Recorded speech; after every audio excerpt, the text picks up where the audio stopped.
생활금고 채권을 시중은행들에게 부담시켰다는 기사 보셨나요? 지금 그래서 좀 찾아봤습니다. 새마을금고 지원에 은행 뭉쳤다. 유동성 공급하겠다. 이런 기사가 있고 새마을금고 채권으로 검색해봤는데 채권 매입, 부실채권 매각 이런 거 하고 돈 투입한다 이런 이야기 하는데요. 실질적으로 같은 이야기입니다. 저기 새마을금고는 좀 묶어서 할게요. 지금 미미님 주신 것도 섞어서 라키시스님이 하신 거 그런 것들 지금 다 이야기 나오는데, 자, 신용협동조합 새마을금고 이야기를 하는 거죠. 4억 달러 준비할 것을 요청을 한다. 협력 요청을 했고 돈을 지금 인출하기 위해서 줄을 섰고 지점부는 곧 닫을 상황이고요. 지금 유동성을 보장하겠다. 1300여 개의 지점을 보내준 1300여 개의 새마을금고예요. 유동성을 보장하겠다고 했다. 그러면서 지금 준비할 것을 요청했다. 은행에. 그러니까 지금 계속 이런 상황이 터지고 있는데, 예전에 그런 이야기 한 적이 있습니다. 적벽대전 이야기 했던 거 기억나요? 자, 배가 이렇게 있어요. 근데 파도가 막 몰려와요. 파도가 몰려와가지고 진짜 막 큰 배들은 잘 살아남는데 작은 배들이 위험하다. 이렇게 될 수 있죠. 그러니까 지금 쓰는 게 여단계예요. 연결해가지고 여단계다. 근데 이게 몰려오는 게 파도가 문제가 아니다. 가가지고 그때 황계라는 노후 장수가 있죠. 기름이랑 막 불에 타는 거 심어가지고 갖다 박았어요. 여기에 불 붙으니까 불이 다 옮겨 붙는다. 그러니까 어떻게 따지면 연안계가 안정되게 만들 수 있는 좋은 대책일 수도 있지만 상황에 따라서는 오히려 다 같이 죽을 수 있는 안 좋은 대책이 될 수도 있다는 거죠. 그런 것처럼 저기도 지금 봤을 때 저 연안계로 1금융권이 돈을 풀어가지고 2금융권을 살릴 수 있을 수도 있어요. 있을 수도 있는데 문제는 그렇게 될 경우 어떤 문제가 터지느냐? 2금융권의 리스크를 1금융권에서 나눠서 부담을 하게 된다.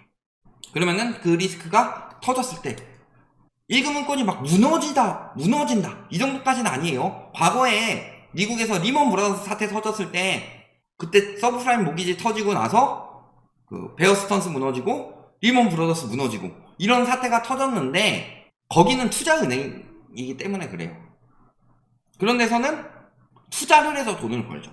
근데 우리나라 1금융권에서는 보통 돈을 어떻게 번다? 예대율을 위주로 돈을 번다. 그래서 돈을 예금을 받고 그 다음에 대출을 내주고 이 대출을 통해서 수익을 올리고, 그러니까 지금 금리가 비정상적으로 높아서 기준금리가 올라가면서 금리가 비정상적으로 높아져서 은행에서 돈을 많이 벌어서 성과급 잔치를 한 게 아니라, 이거 굉장히 그걸 잘못 찾고 있어요. 우리나라 금리는 기준금리에 대비로 굉장히 낮아요.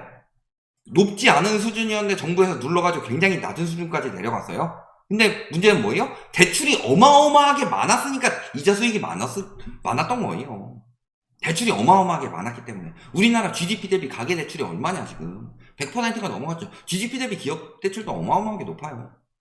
근데 문제는 1금융권에서는 안전하죠. 1금융권에서는 대출 심사를 굉장히 깐깐하게 한다. 받을 수 있는 인간들한테 내준다. 안 되면 회수할 수 있는 인간들한테 내준다. 그런데 2금융권에서는 그게 안 된다는 거예요. 왜냐면 2금융권에서는 그렇게 하지 않으면 수익이 안 나기 때문에. 그러니까 부동산 PF도 들어가고 무리한 영끌족들도 받아주고 이런 상황들이 벌어지는 거다. 그래서 저희가 예전에 그런 이야기 한 적 있어요. 신축빌라에서 전세 사기 터지고 바지 사장 판친나는 거는 언론에서 이야기하기 전에 저희가 계속 경고를 했었죠. 이런 식으로 거래해가지고 굉장히 위험하다고, 전세 들어가지 말라고. 근데 이 신축빌라 팜플렛 굉장히 많이 붙어 있잖아요. 전봇대 같은 데다가 이렇게 해가지고 신축빌라 화곡동 신축빌라 실입주금 3천만원 이런 식으로 붙어 있어요. 이거 실입주금 3천만원 어떻게 맞춰요? 그때 빌라 한 2억 3억 했는데 LTV 70%라고 하더라도 2억이면 6천, 3억이면 9천이 필요한데 어떻게 했어요? 2금융권에서 무슨 짓을 하느냐? 업계약을 해요. 실사례를 하나 들어보자면은, 제가 아시는 분 중에서 한 2억 가까이 신축빌라 들어가시겠다고 옛날에, 근데 2억 정도 되는 빌라였어요. 요거를 1금융권에서 대출을 받아보려고 했고, 그 전에 저기 디딤돌 이런 것들 있잖아요. 근데 여기서는 대출이 1억도 안 나온다고 그랬고, 여기서도 대출 한 1억 3, 4천 정도 나온다고 그랬어요.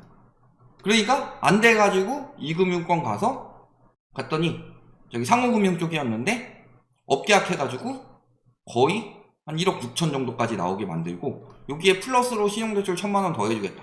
그래서 1억 7천 해가지고 실입지금 3천으로 2억짜리 살 수 있게 이런 식으로 했어요. 그렇다는 건 무슨 소리예요? 요 빌라가 사실은 황금성이 떨어지고 그렇기 때문에 회수가 안 될 가능성이 높으니까 1금융권에서는 이렇게만 빌려준 건데 2금융권에서 공격적인 대출을 했다는 소리죠. 그러니까 연체율도 2금융권에서 급격하게 올라간다.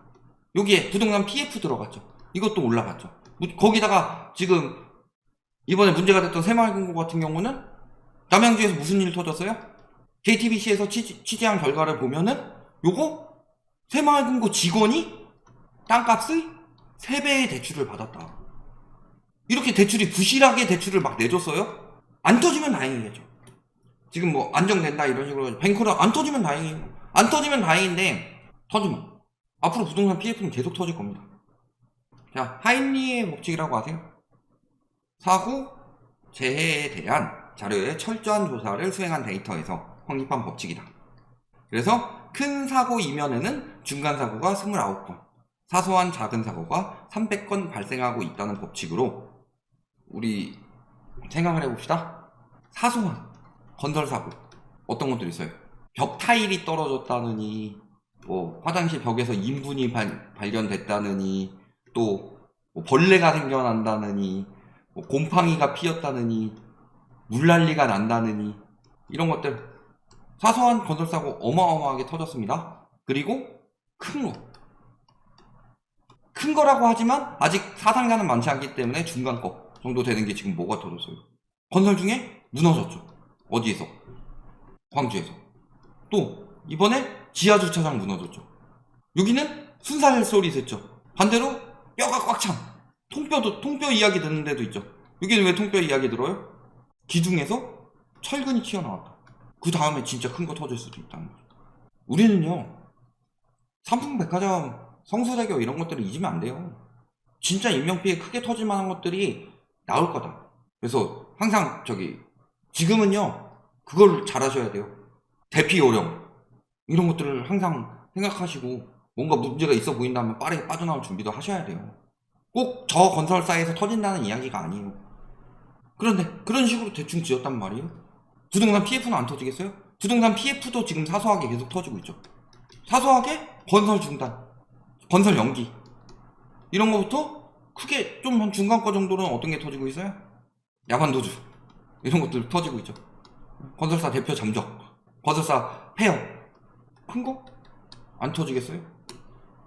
하청에 재하청에 뭐 이 난리 쳐가지고 짓는 건 개판이고 어디서 돈은 다 세워나갔는데 그게 부동산 시장이 막 올라가는 시장에서야 저걸 집으로 보지 않고 돈벌이 수단으로 보니까 계속 올라가는 건데 계속 그따위로 지어도 사람들이 샀던 건데 지금 그따위로 짓고 있는 것들이 드러나고 있고 사람들이 살 이유는 점점 더 사라져가고 있습니다.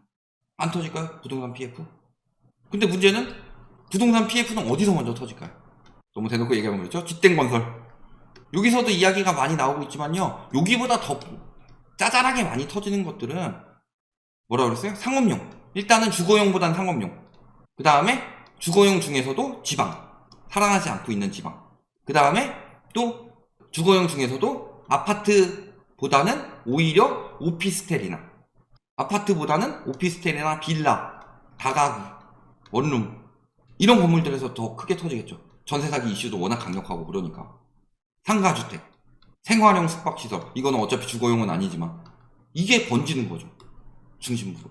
그럼 이금융권에서 어떻게 벌어지냐. 근데 문제는 새마을금고가 그런 투자를 했다.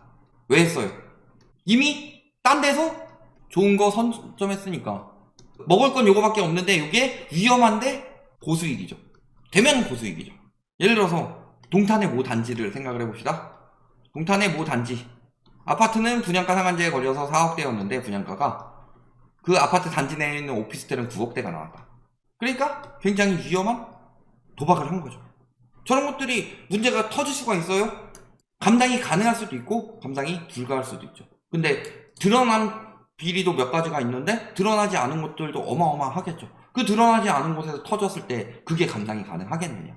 거기서 부실하고 감리도 대충하고 뭐 건설사 문제가 터질 수도 있는 거고, 아니면은 금고 자체에서 우리는 저기 행안부니까 금감원 이쪽이 아니니까 대충 빌려주고 대충 수익 내려고 하고 막 가라로 돈 빌려주고 이런 식으로 하다가 그런 것들 터지는 것을 왜 1금융에서 뒤집어 써야 되냐. 그런데 왜 채권을 시중은행들에게 부담을 시키냐. 간단하죠.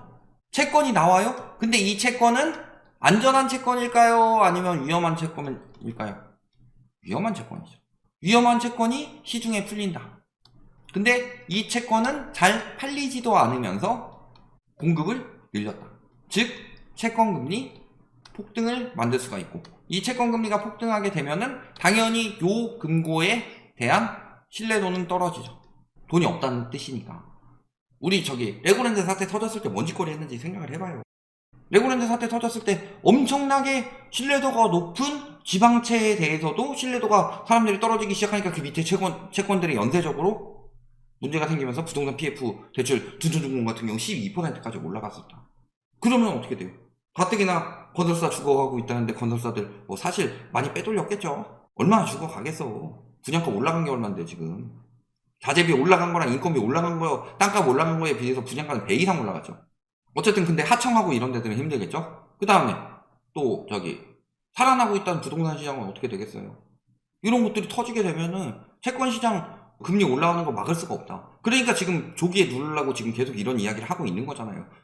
이런 거 터지면은 우리나라 채권금리 어마어마하게 튀고, 채권금리 어마어마하게 튀면은 정부에서 억지로 눌러놓은 주담대금리, 신용대출금리 다 튀고, 다 튀면 영끌적들 문제 생기고, 그러면 부동산 시장에 영향 가고, 그러면서 그 자금 조달 비용 늘어나서 전세자금대출 금리도 올라가고, 그럼 역전세 더 심해지고, 이런 것들 막으려고 지금 하고 있는 건데, 말씀을 드렸지만 연한계는 뭉쳐서 파도가 왔을 때는 더 잘 버틸 수 있겠죠. 바람이 부는 것 정도는 더 잘 버틸 수 있습니다. 그런데 지금 불화살이 날라오고 있는 상황이다. 해외에서도 이야기할 정도면은 불화살이 날라오고 있을 상황인데, 그 불화살이 날라오고 있는데도 연한계를 고집하는 건 말이 되느냐. 이거 아마 크게 문제 터질 거예요. 그래서 1금융권이 뭐 망한다까지는 아니더라도 타격을 입게 되면은 그만큼의 자금은 어디서 회수를 하려고 하겠느냐. 당연히 아까도 이야기를 했지만 우리나라 1금융권이 안전한 점은 예대금리로 돈을 번다. 무리하게 막 투자해가지고 막 채권 투자 뭐 이런 거 해가지고 주식 투자 이런 걸로 막 돈 날려먹진 않는다. 반대로. 그러면 돈은 어디서 회수를 하겠느냐. 개인 아니면 기업이겠죠. 답은 나온다. 여기까지 말씀드리겠습니다.